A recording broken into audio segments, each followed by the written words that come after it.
नमस्कार, स्वागत है आपका हमारे इस विशेष कार्यक्रम में। हमारे साथ मौजूद हैं जाने-माने अभिनेता, लेखक, गीतकार, तमाम सारी खूबियों के धनी स्वानंद किरकिरे जी। स्वानंद जी, स्वागत है आपका हमारे इस कार्यक्रम में। नमस्कार, बहुत-बहुत शुक्रिया जोशी। Thank you. स्वानंद जी, आज जो रूप रंग आपका देखने में आ रहा है, थोड़ा बदला हुआ ये लॉकडाउन की वजह से है या अब ये नेचुरली ऐसा हो गया है? नहीं, लॉकडाउन की वजह से ये बाल कटे नहीं है, बेतरतीब बढ़ रहा है सब कुछ। तो वही मुख्यतः वही कारण है लॉकडाउन की वजह से। हुँ, हुँ। लॉकडाउन पर भी मैं आपकी व्यस्तता काफ़ी देख रहा हूँ, सोशल मीडिया पे आप एक्टिव हैं, कई सारे कुछ हाँ, अलग-अलग प्लेटफ़ॉर्म्स पर आप सक्रिय दिखते हैं। तो इसके पीछे सोच क्या? अभी देखिए हमारा काम अभी मुख्य रूप से तो एक चीज़ है कि लोगों को किसी तरह से लोगों का मनोबल ऊँचा रखें। किसी तरह से लोगों को जितनी खुशियाँ हम दे सकते हैं उतनी दें, खुद उनसे ऊर्जा हम भी लें अपने लिए, क्योंकि कठिन समय है, घरों में लोग बंद है। सबसे ज़्यादा दिक्कत इस वक़्त जो हो रही है लोगों को, वो डिप्रेशन की हो रही है, अवसाद की हो रही है। जी। और लोग बहुत अकेले महसूस कर रहे हैं। बहुत सारे लोग, जैसे बंबई में तो बहुत सारे लोग हैं, हमारे सहकलाकार हैं, यंगस्टर्स हैं, जो अपने-अपने शहरों से बंबई में काम करने के लिए आए हुए लगभग नितांत अकेले पड़े हुए हैं 2-2 महीनों से, 3-3 महीनों से अपने कमरों में। या हर कहीं पे हर स्तर का, हर वर्ग का इंसान थोड़ा-सा अकेला महसूस करता है। तो ऐसे वक़्त में हम ज़्यादा से ज़्यादा क्या कर सकते हैं, उससे कुछ बातचीत कर सकते हैं, उसको कुछ गीत सुना के बहला सकते हैं। अच्छा, टीवी पे डिजिटल पे या ये जो कार्यक्रम चलते रहते हैं, ये एक तरफ़ा संवाद होता है, दो तरफ़ा संवाद नहीं होता। लेकिन जब आप फेसबुक लाइव पे आते हैं या जब किसी इस ऐसे कार्यक्रम के थ्रू आप जाते हैं, तो फिर आप दो तरफ़ा संवाद करते हैं लोगों से, और दो तरफ़ा संवाद हमेशा लोगों को एंगेज रखता है। और अगर आप 100 500 1000 लोग आपसे बात करते हैं, तो बहुत सारे कॉलेजेस के लिए भी मैंने काम किया, बहुत सारे अलग-अलग संस्थाओं के लिए भी मैंने काम किया कि ऐसे यही हमारा काम है, मुझे लगता है, और यही हम अच्छे से कर सकते हैं, तो यही हमें करना भी चाहिए, बिल्कुल ऐसा ठीक मुझे है ना लगता है। आपका। और पॉजिटिविटी जब तक हम क्रिएट नहीं करेंगे, लोगों में पॉजिटिविटी नहीं लाएँगे, निश्चित तौर पर हम अवेयरनेस क्रिएट नहीं कर सकते। क्या लगता जी। है स्वानंद जी, इस समय इंदौर को लेकर भी आप काफ़ी चिंतित होंगे क्योंकि मुंबई के साथ इंदौर का आंकड़ा भी काफ़ी बड़ा है कोरोना का? जी, जी, जी, बिल्कुल चिंतित हैं, लेकिन अब यही है कि हमें विश्वास करना पड़ेगा कि कुछ तो है जो काम करता है, जो जब प्रशासन होता है या जो सरकारें होती हैं, उनके ऊपर विश्वास करने का समय है, ऐसा मुझे लगता है। बिल्कुल उसके ऊपर पूरी तरह से विश्वास करके हमें ये करना है कि जो हमें इंस्ट्रक्शन दिए जाते हैं, वो अच्छे बच्चे की तरह फॉलो करें। क्योंकि हम अपनी देखिए, दोनों शहरों की अलग-अलग तासीर है, अलग-अलग बातें हैं, लेकिन क्या है, हम अपना दिमाग ना चलाएं और व्हाट्सएप मैसेजेस से बचे, ऐसा मेरा साफ-साफ मानना है। माफ कीजिएगा, मैं किसी की इसकी आहत को दुखी नहीं करना चाहता हूँ, लेकिन इतनी अफवाहें फैल जाती है अचानक से चीजों को लेके कि सच क्या है, यही हम इसके इसके इर्द-गिर्द हम ढूंढते रह जाते हैं। तो सच कुछ लोगों पे विश्वास कीजिए, आपका प्रशासन पे विश्वास कीजिए, आपका प्रशासन आपको जो बता रहा है वो अच्छी बातें बता रहा है। नहीं, क्योंकि प्रशासन का काम है आपकी आपकी रक्षा करना। तो अगर आपको कह रहा है कि ये काम मत कीजिए, तो आप मत कीजिए, उतनी देर मान लीजिए उसकी बात को, उसको तोड़िए मत, क्योंकि ये मुश्किल ऐसी है, ये ऐसी मुश्किल तो किसी ने आज तक सपने में भी नहीं सोची थी कि ऐसी मुश्किल दुनिया पे आएगी। और इंदौर क्या और बंबई क्या और न्यूयॉर्क क्या, सारे लोगों के लिए ये आपदा नहीं है, पूरी तरह से नहीं है। हर हर कोई अपनी अपनी तरह से उससे जूझने के नए नए तरीके ढूंढ रहा है। किसी को भी नहीं पता कि सबका असर क्या होगा। ऐसा नहीं है कि ये 4 बार आपदा आई हुई है और अब ऐसा ऐसा कर लेंगे तो ये ठीक हो जाएगी। अगली बार ऐसी आपदा आएगी तो निश्चित रूप से हम उससे जूझने के लिए तैयार होंगे, लेकिन इस वक्त तो सभी के लिए नहीं है। जो पुलिसकर्मी है, जो डॉक्टर्स है, फ्रंटलाइन वर्कर्स है, सभी के लिए ये नया अनुभव है और सभी की जान खतरे में। बिल्कुल ठीक तो है। आपको इसलिए थोड़ा-सा संयम रखना बहुत ज़रूरी है, मुझे लगता है। व्हाट्सएप पर जितना ज्ञान आ रहा है, जो यूनिवर्सिटी व्हाट्सएप पर बन गई है, इसको लेकर तमाम तरह के उपाय दिखाए जा रहे हैं, तमाम तरह की बातें कही जा रही है और आदमी इसको लेकर ही भ्रमित है। मैं तो इसमें थोड़ा-सा ऐड करना चाहता हूँ कि जो न्यूज़ चैनल लगातार कोरोना को लेकर नेगेटिव खबरें दिखाता है, उससे भी अपने आप को दूर रखना चाहिए। उससे भी अपने आप को दूर रखना चाहिए। नेगेटिव खब देखिए, हर हर उस जगह से अपने आप को दूर रखना चाहिए जहाँ से एक तो पहली बात है कि आपको जिससे भ्रम पैदा हो आपके दिमाग में, और कुछ लोगों का भरोसा करना चाहिए जिन लोगों का ये काम है। क्योंकि देखिए, एक उंगली पकड़ के ही हम इसमें से बाहर निकलेंगे, किसी एक की उंगली पकड़नी पड़ेगी आपको। वो सही 100 उंगलियों के चक्कर में ना पड़े आप। और इस बात पे भी ना जाए कि ठीक है काढ़ा पीने से आपकी सेहत ठीक हो सकती है ये है, लेकिन वो कोरोना के ऊपर इलाज नहीं है, कोरोना से बचने का इलाज हो सकता है। तो वो आप सब करिए, वो सब देसी उपाय हैं, सब कुछ चीजें हैं, लेकिन मुझे लगता है कि थोड़ा सा साइंटिफिक टेम्परामेंट की जरूरत है। और साइंटिफिक टेम्परामेंट जब होगा तो हम निश्चित रूप से इससे जल्दी बाहर निकलेंगे, ऐसा मुझे लगता है। बाकी आप सब लोग ज्यादा जानते हैं। वो तो जो सब लोग समझते हैं वो ज्यादा बेहतर होता है, लेकिन निश्चित तौर पर हमारे पास एक सोशल मीडिया अभिशाप और वरदान दोनों ही है। इस बात से कितने सहमत हैं? नहीं, मैं बिल्कुल सहमत हूं इससे। अभिशाप और वरदान दोनों ही है, और कभी कभी वो अभिशाप ज्यादा बन जाता है वरदान से, क्योंकि ऑथेंटिक न्यूज की कोई जगह बची नहीं है। अब हर हर पेज एक न्यूज गिविंग वो है, और लोगों के पास इतना इतना संयम भी नहीं है कि वो सही न्यूज को ट्रैक करके वहां तक पहुंच के सही न्यूज पकड़ के लाए। तो कहीं पे कुछ देख लिया और उसको सच मान लिया, कहीं पे तो इसमें कुछ असामाजिक तत्व जो है, जो बहुत ज्यादा फायदा उठा रहे हैं लोगों के भोलेपन का। और मुझे लगता है कि वो नहीं होना चाहिए, लेकिन इसका उपाय मुझे भी नहीं पता सर क्या है। तो मुझे लगता है कि खुद की जो विवेक बुद्धि है उसका इस्तेमाल किया जाए, अपने खुद के विवेक का इस्तेमाल किया जाए, और नेगेटिविटी, नफरत, इन सब चीजों से बचा जाए, क्योंकि जो भी है भाई यहीं पे है हम लोग सब, और एक को हुआ है तो दूसरे को होना है। तो अपने स्वानंद जी, मैं जानना चाह रहा था, अभी ज्यादातर सोशल मीडिया पर जो वीडियो वायरल होते हैं वो कि इस गली में, इस मोहल्ले में, इस मकान के सामने पॉजिटिव निकला, उसको गाड़ी लेने आई और उसकी वे तस्वीरें सोशल मीडिया पर वायरल करते हैं। कितना उचित मानते हैं आप इसको? मुझे नहीं लगता कि वो बहुत बहुत उचित है, क्योंकि आपको नहीं पता कि वो सच्चाई ये है कि आपको जो सच्चाई पता नहीं है। सिर्फ तस्वीर सच्चाई नहीं होती, सिर्फ आपका अजम्पशन सच्चाई नहीं होती। मुझे लगता है कि सच्चाई कुछ और होती है। ठीक है, हो सकता है कि किसी को ले गए हो, लेकिन कोविड को अगर देखिए, और दूसरी बात ये कि कोविड का जो मरीज है वो कोई गुनहगार थोड़ी है। यही कहना है। उसको अगर उसको कोविड हुआ है तो वो आप ही की तरह एक आदमी था, वो कोविड उसको हो गया, तो आप उसको गुनहगार की तरह क्यों ट्रीट कर रहे हैं? आप उसको इस तरह से ट्रीट कीजिए कि चलो आप में से एक आदमी को हुआ है और कुछ नहीं है, उसको समाज से थोड़े दिन के लिए अलग करना है, आपको उससे थोड़े दिन के लिए अलग होना है, और गवर्नमेंट को अपना काम करने देना है, डॉक्टरों को अपना काम करने देना है। और वो ज्यादातर लोग ठीक भी हो रहे हैं कोविड से। ऐसा नहीं है कि कोविड एक बुरी तरह से जानलेवा बीमारी है, जैसे इबोला या कोई और बीमारियां होती थी, वैसी बीमारी नहीं है कि भाई एक बार लग गई। अब या 1893 एग्जैक्ट डेट नहीं पता, उस समय जो हिंदुस्तान में प्लेग आया था, तो वो प्लेग जानलेवा था, जिसको होता था वो जाता था। लेकिन कोविड के साथ वो नहीं है। कोविड के साथ जिसको हो रहा है वो जा नहीं रहा है, और लगातार हमारे सामने दुनिया भर से अनुभव आ रहे हैं कि 2 महीने के बच्चे से लेकर 90 साल के वृद्ध तक ठीक होके भी आए हैं कोविड में से। तो ऐसा नहीं है कि कोविड पूरी तरह से जानलेवा है, ऐसा नहीं है कि कोविड पूरी तरह से आपको खत्म ही कर देगा। तो इसलिए थोड़ा सा अपने डर को अपने तक रखने की जरूरत है। क्या होता है, हमें डर लगता है, हम सबको डरा देते हैं। ये मानवीय स्वभाव है, इंसानी फितरत है। मुझे लगता है कि भेड़िया आया तो मैं सारे शहर में चिल्ला रहता हूँ भेड़िया आया रे, लेकिन भाई पता नहीं यार, कुत्ता था शायद यार, भेड़िया नहीं था। तो पहले देख लो, जांच लो, परख लो, और जो काम न्यूज फैलाने का कर रहे हो उनको फैलाने दो। तुम क्यों फैला? जो न्यूज एजेंसीज है उनको करने दो। एनीवे, ये सब ज्ञान की बात है सर, तो मुझे लगता है ये बहुत ज्यादा नहीं करनी चाहिए। नहीं, बिल्कुल आप कह रहे हैं। लोग न्यूज चैनल्स को एक कार्यक्रम वायरल सर्च इसीलिए चालू करना पड़ा कि वो उसकी सच्चाई को परखना चाहते थे, लोगों तक सही हकीकत पहुंचाना चाहते थे। तो जिस तरह से व्हाट्सएप या सोशल मीडिया पर फेक खबरें लोगों ने चलना शुरू की, तो उसी के मद्देनजर ये सब चीजें हुई है। बहरहाल इंदौर को लेकर मुझे पता है कि आपकी चिंता हमेशा बनी रहती है। मुंबई और इंदौर को कंपेयर करें तो दोनों जगह अगर आप सिटी के मान से, ज्योग्राफी के मान से देखें तो लगभग दोनों ही शहर बराबर संघर्ष कर रहे हैं।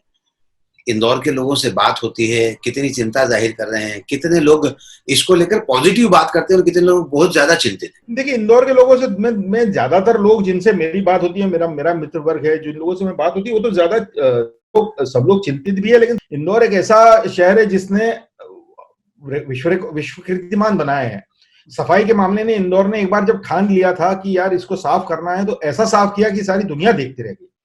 और ये वाकई मतलब वाकई ये तारीफ काबिल बात है। जब इंदौर करने पे आ जाता है तो इंदौर कमाल करता है। जब तक सिर्फ उसकी इच्छा शक्ति को दिशा देने की जरूरत है। और मैं अपने दोस्तों से यही कहता हूं कि इंदौर को हमको दिशा दिखानी है, क्योंकि इंदौर ने अगर ठान लिया जैसे मैं ये मजदूरों का जो पलायन हो रहा था, इसमें भी मैं कुछ इंदौर के वीडियोस देख रहा था कि जिस तरह से इंदौर में सेवा हुई है उनकी, शायद दुनिया में कहीं मतलब पूरे देश में इंदौर से सीख लेके लोगों ने सेवा की है। मतलब उनको चप्पल की जरूरत है तो कोई चप्पल ला के दे रहा है, ये बात इंदौरी के दिमाग में आई। तो मुझे ऐसा लगता है कि ये इंदौर अगर ठान ले तो इंदौर कुछ भी कर सकता है, और इंदौर में वो ताकत है, और इंदौर ने बारंबार ये ताकत दिखाई है। तो मैं इंदौर के लोगों से यही कहता हूं कि अब अपनी इसको दिशा दीजिए और इसको एक बार गांठ बांध लीजिए कि ये अपने को खत्म करना है यार, खत्म करना है, होना है, और करके रहेंगे। मुझे नहीं लगता कि इसमें दिक्कत होगी इस मामले में। बाकी बड़े शहर में जितने भी रहा हूँ, जितने भी देखे, मैं मुंबई में रहता हूँ, दिल्ली में रहता हूँ, ऐसी सनक जो इंदौर में है ना वो किसी और देश में शहर में नहीं है। और जो पॉजिटिव सनक भी कह रहा हूँ मैं गलत की बात नहीं कर रहा हूँ। मतलब कई मामलों में इंदौर ने हमको दिखाया है कि भाई इंदौर कर सकता है। आपने बिल्कुल ठीक कहा, इंदौरी जब ठान लेता है तो कुछ भी कर सकता है, और उसका साक्षात उदाहरण स्वानंद किरकिरे हैं, जिन्होंने अपना एक अलग मुकाम इस इंडस्ट्री में बनाया है। अब स्वानंद जी, जब इतनी बात इंदौर की और इंदौर की हो रही है, इंदौरियों की हो रही है, तो वो लड़की धूम धड़ाका थी, जरूर हम आपसे सुनना चाहेंगे कुछ लाइनें उसके, जो लोगों को इंस्पायर करेगी। मेरी किताब है आप कमाई, उसमें उसमें है ये किताब, ये छपी हुई। वो लड़की धूम धड़ाका थी, ये मेरी कविता है। क्या बात। वो लड़की धूम धड़ाका थी, वो खंजर थी, वो दराता थी, वो मिश्री थी, वो बताशा थी, वो लड़की धूम धड़ाका थी। वो चलती नहीं बस बहती थी, वो चलती नहीं बस बहती थी, सच सीधे दिल की कहती थी, कुछ कहते थे वो आशा थी, कुछ कहते हैं महज तमाशा थी। वो लड़की धूम धड़ाका थी। वो बादल बिजुरी हंसती थी, वो सावन भादो रोती थी। वो बादल बिजुरी हंसती थी, वो सावन भादो रोती थी, कुछ कहते दिल को दिलासा थी, कुछ कहते केवल झांसा थी। वो लड़की धूम धड़ाका थी। वो अपने दिल में आई थी, वो अपने दिल में आई थी, और दो पल को सुस्ताई थी, और जब उसने ली अंगड़ाई थी, हर रोम में लपट उठाई थी। हमने भी बड़े जतन किए उसको हम वश में कर लाए, हमको सदियों से आदत है जो भाए जीत के घर लाए। रेती मुट्ठी से फिसल गई वो वक्त के जैसे निकल गई, रेती मुट्ठी से फिसल गई वो वक्त के जैसे निकल गई। वो जीवन की परिभाषा थी, कुछ कहे जुए का पासा थी। वो लड़की धूम धड़ाका थी। जब गई तो आखिर समझे हम, जब गई तो आखिर समझे हम, वो कुदरत बनकर आई थी। जिस लम्हा हम वो एक हुए, बस उस लम्हे की कमाई थी। वो आई आकर चली गई, वो शाम सुहानी ढली गई। कुछ कहे कि रूपा सोना थी, कुछ कहे कि तांबा कांसा थी। वो लड़की धूम धड़ाका थी। अब भी दिल के नशे मन में एक उसका कमरा खाली है, वहां उस कमरे के शीशे पर उसके जोबन की लाली है। अब ना जाने कहाँ रहती है वो, जाने कौन दिशा में बहती है वो। सब कहते हैं उसका कत्ल हुआ, वो कुलच्छनी कुलनासा थी। वो लड़की धूम धड़ाका थी, वो खंजर थी, वो दराता थी, वो मिश्री थी, वो बताशा थी। वो लड़की धूम धड़ाका। क्या बात है, बहुत बहुत। सोनल जी, हमने थ्री इडियट्स की बात करें, अमिताभ जी के साथ भी आपने काम किया, तमाम सारे कलाकारों के साथ आपने काम किया है। एक तो उन कलाकारों में से सबसे ज्यादा अगर अनुभव की बात करें, सेटिस्फेक्शन की बात करें, तो किसके साथ मिलता है? और इसी से जुड़ा मेरा दूसरा सवाल कि आपको लेखन में, गायन में, या किसी अन्य चीज में सबसे ज्यादा सेटिस्फेक्शन किस में मिलता है? जी देखिए, कलाकारों की जहां तक बात कर रहे हैं तो आप मैंने बहुत सारे लोगों के साथ काम किया, लेकिन मैं कह रहा हूँ कि हर कलाकार, जो भी मेरा मानना है कि जो भी आदमी किसी भी तरह से किसी भी शिखर पे पहुंचता है जी, उसके अंदर कोई तो बात होती है जी, कोई तो बात ऐसी होती है जो अलग होती है, और जो जी, सीखने वाली होती है। ये ऐसे ही नहीं कोई शिखर पे पहुंच जाता। शिखर पे पहुंचने के लिए कोई ना कोई आपके अंदर एक एक क्वालिटी बहुत जबरदस्त होनी पड़ती है। भाग्य के अलावा, भाग्य को अलग रख देते हैं, भाग्य जी। को के अलावा, मतलब भाग्य भी उन्हीं लोगों का साथ देता है जिनके पास इस तरह की कोई क्वालिटी होती है। तो ऐसे मैं कहूं तो हर किसी के अंदर एक अलग किस्म की क्वालिटी है। जैसे अमिताभ बच्चन साहब के साथ मैंने काम किया हुआ है, और अमिताभ बच्चन साहब में जो क्वालिटी है वो ये है कि मैंने मतलब वो इतने इतने सारे सालों से काम कर रहे हैं, लेकिन इतने पंक्चुअल और ईमानदार, और इतने अपने काम के प्रति इतनी ज्यादा आस्था और श्रद्धा, और उससे अपने काम से का अभी भी उनको टेंशन होता है। वो अभी भी इस बात को लेकर चिंतित रहते हैं कि मेरी लाइनें क्या होंगी, मेरा कैसे होगा, मैं क्या बोलूंगा। अपनी लाइनें याद करते हैं, उनके अपने हाथ से अपनी स्क्रिप्ट पे काम करा हुआ होता है, कैसे होगा। इतने सारे साल हो गए, ऐसा नहीं है कि, हालांकि अमिताभ बच्चन साहब, अगर सबसे ज्यादा सिनेमा कोई जानता है तो अमिताभ बच्चन साहब जानते हैं। लेकिन डायरेक्टर की सुनते हैं, अगर डायरेक्टर को कहा है कि मैं तुम्हारे साथ काम कर रहा हूं तो डायरेक्टर की बात पूरी तरह से सुनते हैं, उसको एक छोटे बच्चे की तरह ओबे करते हैं। तो ये एक बात अमिताभ बच्चन साहब से हमेशा सीखने वाली मुझे हमेशा लगी। और सेट पर इतना हंसता खेलता माहौल बना के रखना, ये भी कोई उनसे सीखे। मतलब जिस तरह से वो हर छोटे बड़े लाइट के आदमी से, स्पॉट के आदमी से मजाक मस्ती करते हुए काम करते जाते हैं, वो लाजवाब है, लाजवाब है। आमिर खान साहब के बारे में, उनके साथ आमिर खान साहब के बारे में भी है। आमिर खान साहब भी, मैंने जितना काम किया आमिर खान साहब के बारे में भी, वो भी सेट के बाहर, सेट के ऊपर बहुत ही प्रोफेशनल आदमी है। और वो भी जब सेट पे आ जाते हैं तो कभी आपको पता ही नहीं चलेगा कि कोई स्टार आपके सेट पे आया हुआ, कभी आपको लगेगा ही नहीं कि कोई स्टार आपके साथ में सेट पे आया हुआ।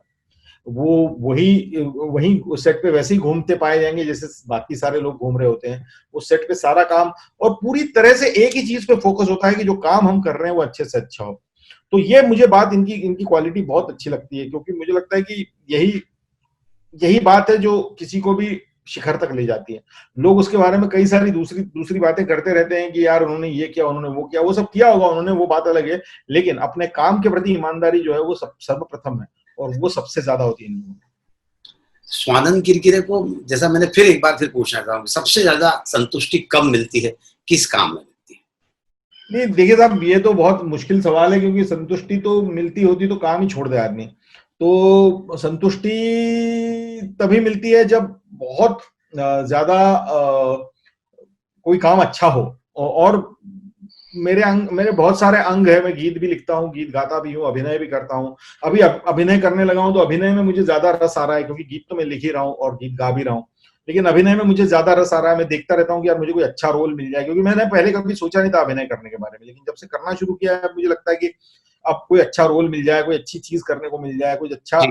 अच्छी बात करने को मिल जाए, तो मैं वो कोशिश करता रहता हूँ। अभिनय के बारे में एक फिल्म बनाने की कोशिश भी करता रहता हूँ, तो वो सब है। और संतुष्टि, मुझे लगता है कि संतुष्टि अगर आ गई तो फिर आप तो कलाकार अपनी फिर कला तो में कभी संतुष्ट नहीं हो सकता है, बात बिल्कुल सही कही है। संतुष्टि, हाँ संतुष्टि उस तरह से नहीं आती। संतुष्टि एक कलाकृति पे आ जाती है कई बार कि यार ये अच्छी बन गई, चलो मैं संतुष्ट हूँ, चलो ये लोगों तक पहुंच गई, लोगों को अच्छी लगी, इस बात से आप संतुष्ट हो सकते हैं, लेकिन कुल मिला के संतुष्टि नहीं आती।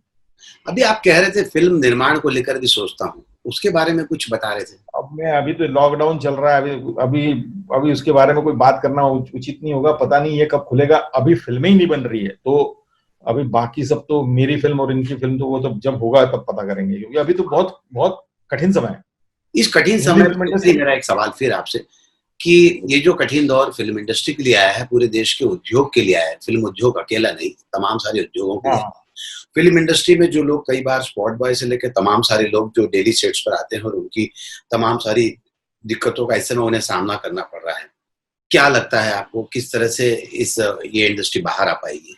अब देखना है, यही बहुत बड़ी बात है आपने जो बात कही है। और ये सिर्फ फिल्म इंडस्ट्री की बात नहीं है, बहुत सारी दूसरी इंडस्ट्रीज भी इसी तरह से सफर कर रही हैं। और इस आपदा के चलते सबसे ज्यादा जो सफर कर रहा है वो वही डेली वेजर है, जो रोज कमा के रोज खाने वाला आदमी है। उसके ऊपर बाकी लोगों के पास तो थोड़ा बहुत पैसा कहीं जोड़ रखा होता है, कहीं कुछ उन्होंने कर रखा होता है, लेकिन जो रोज खाने वाला आदमी है उसके ऊपर दिक्कतें हैं। बहुत सारे लोग कुछ न कुछ करने की कोशिश कर रहे हैं। हमारी सारी बहुत सारी यूनियंस है, प्रोड्यूसर गिल्ड है, और सेंटा है जो एक्टर्स की है, और इस तरह की कई सारी डिपार्टमेंटल यूनियंस है फिल्म इंडस्ट्री की, वो भी अपनी तरफ से कोशिश कर रही हैं कि कुछ न कुछ इनके वेलफेयर के लिए किया जाए। कहीं कुछ फंड्स इकट्ठे किए जा रहे हैं, उनको दिए जा रहे हैं, खाने की जिनको समस्या हो उनको खाना, जिनको मेडिकल की समस्या हो दिया जा रहा है। लेकिन काम होना और चैरिटी होना, इन दोनों दो बातों में अलग होती है। हिंदुस्तान का आदमी, मुझे लगता है कि हमारा जो गरीब है और हमारा हिंदुस्तान का जो मजदूर और डेली वेजर वर्ग है वो खुददार है, वो भीख नहीं मांगनी होती, इसीलिए इतने इतने सारे दूर से चला आता है काम करने के लिए, छोटे छोटे काम करने के लिए, क्योंकि उसको उसको लेना अच्छा नहीं लगता, मांगना अच्छा नहीं लगता। तो उसकी खुददारी तो तभी वो होगी जब उसको काम दिया जाएगा, उसके हाथ को काम मिलेगा। लेकिन जब तक अब ये आपदा है और उसमें जितना हो सके कर रहे हैं, लेकिन जो काम, शूटिंग शुरू होगी और काम शुरू होगा, और खासकर थिएटर शुरू होंगे, जब लोग थिएटर में जाना शुरू करेंगे तब ये पूरी तरह से चक्र फिर से शुरू होगा। तब तब मुझे लगता है कि ये सारी चीजें यथास्थिति होंगी, लेकिन वो भी जरूर हो जाएगा, जल्दी होगा। अच्छी बात है, यही पॉजिटिव सोच हमें आगे लेकर जाएगी। स्वानंद भाई, चलते चलते में अंत में एक सवाल मेरा ये भी है इंदौर को कितना मिस करते हो, और इंदौर के लोग खाने पीने के बड़े शौकीन होते हैं, तो स्वानंद कीर्ति जब इंदौर आते हैं तो सबसे पहले क्या खाना पसंद करते हैं? यार मैं तो बहुत बहुत मिस करता हूँ इंदौर को इस मामले में, खाने पीने के मामले में। जैसे मेरे पास में आखिरी पैकेट में सेव में इतनी सी बची हुई है, जरा सी। वो लॉकडाउन में ना मैं मतलब ऐसे निकाल निकाल के एक एक दाना खाता हूँ उसका, कि मतलब क्योंकि अब वो खत्म हो जाएगी तो उसके बाद मुझे मिलने नहीं वाली है, मुझे मालूम है। और इंदौर में भी नहीं मिल रही है लोगों को, ये भी मैंने पता किया है कि बहुत आसानी से नहीं उपलब्ध है सब चीजें। लेकिन सेम तो, लेकिन तो इंदौर आके तो मैं तो मतलब मेरे कुछ दोस्त हैं, उनसे तो मैं यही बात करता रहता हूँ कि जब भी लॉकडाउन खुलेगा और मैं इंदौर आऊंगा कभी ना कभी, तो कहाँ कहाँ जाना है, क्या क्या खाना है। मतलब मैं इंदौर के पोहे का शौकीन हूँ, प्रशांत के पोहे हो या कचौरियां हो और समोसे खाना हो, और अलग अलग जगह है मेरी तो तय। मैं प्रशांत में भी पोहे खाना पसंद करता हूँ। मैं विजय चाट हाउस पे जाके कचौरी भी खाना है। तो बहुत सारी चीजें, इंदौर तो खैर भरा हुआ है खाने पीने की चीजों से। और वो तो लाल बाल्टी की कचौरी हमारी रामबाग की जो है, वही कह रानड़े रहा हूँ साहब की। कि हाँ रामबाग के रानाडे की कचौरी भी बहुत मिस करते होंगे। हाँ, रानड़े की कचौरी तो बिल्कुल मिस होती है, करते ही हैं उसको मिस। वहाँ पे दीनू सेठ के पोहे होते हैं रामबाग में, रामबाग कचौरी कॉर्नर के पोहे होते हैं, वो बड़ा अलग अलग। तो हर पोहे की अपनी एक एक सही, खासियत होती है। वो सिर्फ इंदौर ही समझ सकता है उसको। वो सिर्फ इंदौर ही समझ सकता है कि यहाँ के पोहे, वहाँ के पोहे और वहाँ के पोहे में क्या फर्क है। यहाँ का समोसा, वहाँ का समोसा और वहाँ का समोसा। कचौरी भी इतनी 17 तरह की मिलती है कि आपको, कचौरी की चटनियां इतनी 17 तरह की मिलती है कि आप कहाँ, आप रवि पे जाके खाओगे प्याज की कचौरी तो रवि के यहाँ पे, वो उधर आनंद बाजार में जाके खाओगे या इधर टीके सिंह के सामने, टॉकीज के सामने वो फरियाली खाओगे, क्या खाओगे। तो वो अद्भुत है। वो सराफा भी आजकल इतना गूंज, इतनी सारी चीजें, अलग अलग नई नई चीजें भी मिलने लगी है सराफे में, मुझे तो वो भी ट्राई करने का मन करता है। चलते हैं स्वानंद भाई, चलते चलते मैं चाहता हूँ किसी आपके पसंदीदा गीत से इस कार्यक्रम को हम समाप्त करें, और आप आवाज आपकी, आप आप बताएं कौन सा गाया जाए, कोई भी मैं गा दीजिए। आपकी ही पसंद से सुनना चाहता था। तो इंदौर के लोगों को जो पसंद है वो गा देता हूँ मैं। जी। ओरी चिरैया, ओरी चिरैया, नन्ही सी चिड़िया, अंगना में फिर जा रे। अंधियारा है घना और लहू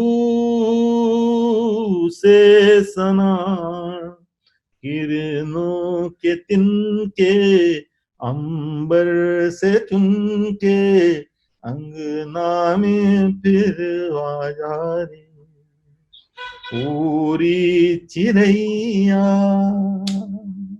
क्या बात है स्वानंद भाई, मजा आ गया आपसे बात करके, और मुझे मजा आ लगता गया। है कि हमारे सारे तमाम श्रोताओं को आपसे की हुई बातचीत से बहुत एनर्जी मिलेगी। बहरहाल, हमसे बातचीत करने के लिए बहुत बहुत शुक्रिया। बहुत बहुत शुक्रिया, बहुत अच्छा लगा आपसे बात करके, बहुत मजा आज के इस आया। कार्यक्रम में बस इतना ही। सुनील जोशी को दीजिए इजाजत। नमस्कार।